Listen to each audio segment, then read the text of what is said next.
UKLO 1 year masters. No IELTS required up to 5 years visa. High visa success rate.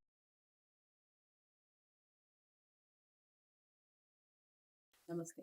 ఎన్నో విషయాలు మనం ఆధ్యాత్మికంగా మాట్లాడుకుంటూ ఉంటాం మన ఛానల్ ద్వారా. కొన్ని ముఖ్యమైన కార్యక్రమాలు కూడా ఈ మధ్య కాలంలో మొదలుపెట్టాం. అందులో ప్రముఖమైందని చెప్పొచ్చు. మన సంపద గురించి మనం మాట్లాడుకునే ఒక గొప్ప కార్యక్రమం అని చెప్పొచ్చు జానపదాలు. జానపదం, జ్ఞానపదం అనే ఈ కార్యక్రమం కసిరెడ్డి వెంకటరెడ్డి గారితో చాలా ఎపిసోడ్స్ చేసున్నాం. మీరన్నీ చూస్తూ ఉన్నారు. చాలా చక్కటి స్పందన వస్తూ ఉంది. ఈరోజు మరిన్ని జానపదాలకి సంబంధించిన విషయాలు మాట్లాడబోతున్నాం. ప్రతి వీడియోని ఫస్ట్ నుంచి లాస్ట్ వరకు వాచ్ చేయండి. మీరు ఎలాంటి సలహాలు కానీ లేదా జానపదాలకు సంబంధించి మీకు తెలిసిన సమాచారం కానీ తెలియచెప్పాలి అనుకుంటే కామెంట్ బాక్స్లో తెలియచేయండి. మీరు ఇంకా ఎలాంటి కార్యక్రమాలు చూడాలనుకుంటున్నారు ఈ విషయాలు కూడా కామెంట్ బాక్స్లో తెలియచేయండి. ఈరోజు ఒక మంచి పాటతో మొదలు పెడదాం. నమస్కారం అండి. నమస్కారం అమ్మా. కసిరెడ్డి వెంకటరెడ్డి గారు ఆ. చాలా చక్కటి గేయాల్ని అలాగే పల్లెలకి సంబంధించి మన జానపదాలకు సంబంధించి చాలా చక్కటి పాటల్ని మీరు ఆలపిస్తూ ఉన్నారు. దానికి సంబంధించిన సందర్భం వివరిస్తూ ఉన్నారు.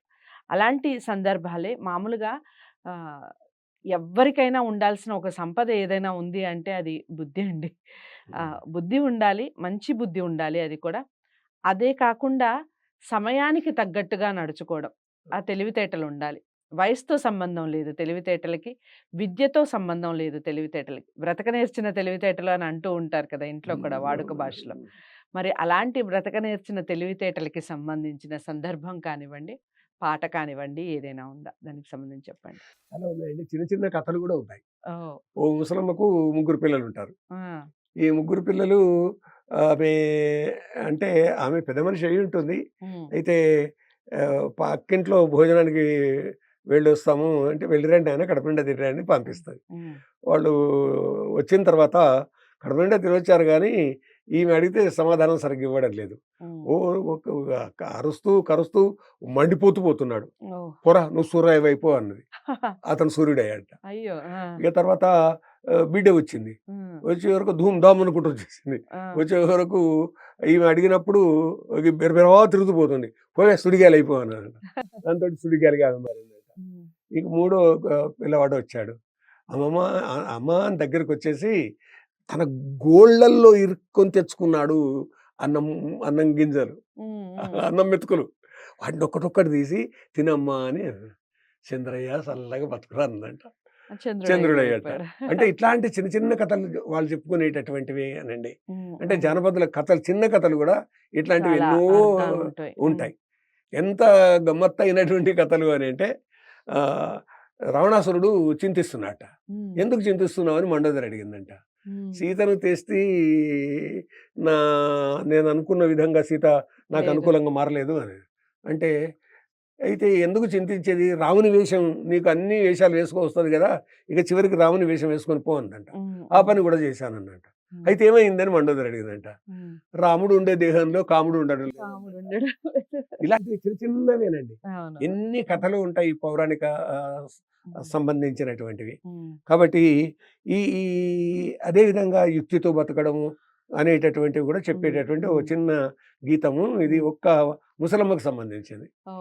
ఇవాళ మనం చూస్తున్నాము ఒక్కరు ఇంట్లో ఉంటే ఎవరో దాడి చేయడం లాంటివి కూడా జరుగుతున్నటువంటివి చూస్తూ ఉన్నాం. అంటే దొంగ బుద్ధి ఉంటున్నప్పుడు ఇవన్నీ జరుగుతూ ఉంటాయి. అంటే అవతల వాళ్ళ ఆస్తి మీద కన్ను వేసినప్పుడు ఇవన్నీ జరుగుతాయి. ఎవరో ఇద్దరు ముగ్గురు దొంగలు వచ్చారు. కొడుకులు కోడళ్ళు అందరూ ఇంట్లో లేరు, వాళ్ళు ఎక్కడో పని మీద వెళ్ళారు. ముసలమ్మ ఒక్కతే ఇంట్లో ఉన్నది.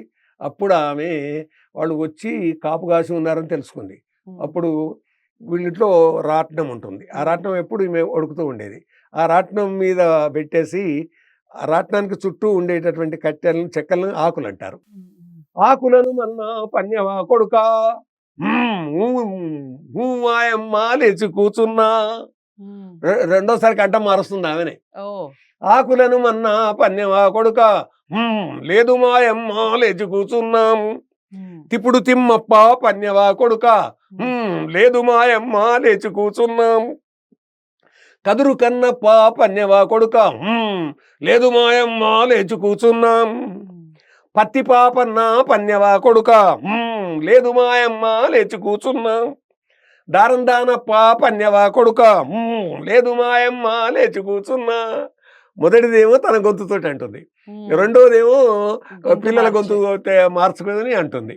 అంటే ఉపాయం లేని వాడిని ఊళ్ళో నుంచి వెళ్ళగొట్టండి అనే సామెత ఉందండి. హ్మ్. అందువల్ల ఇంత ఉపాయంతోటి ఓయమ్మో! ఎంతమంది ఉండ్రో ఈ ఇంట్లో అని హ్మ్. అనుకోని దొంగలు పారిపోయారని చెప్తుంటారండి. రైట్. ఈ విధంగా అమ్మమ్మ యుక్తి అంటే ఆ ముసలమ్మ యుక్తి అందరికీ ఉండాలి బతుకు తెరువులో అనేటటువంటి ఉద్దేశంతో రైట్. చెప్తుంటారండి ఇది. హ్మ్. చాలా వరకు ఈ మాటలు కూడా మనకి వాడుక భాషలో కూడా ఇంట్లో మాట్లాడుకుంటూ ఉంటారు. ఉపాయం లేకపోతే ఉపవాసం పడుకుంటారు అని. ఉపాయం లేకపోతే మనం బ్రతుకు తెరువు అనేది ఉండదు అని. ఇలా చాలా రకాలుగా మాట్లాడుకుంటూ ఉంటారు. ఏది ఏమైనా మనం ఉన్న నిత్య జీవితంలో ఇలాంటి తెలివితేటలు అంటే బ్రతక నేర్చిన తెలివితేటలు అంటారు కదా!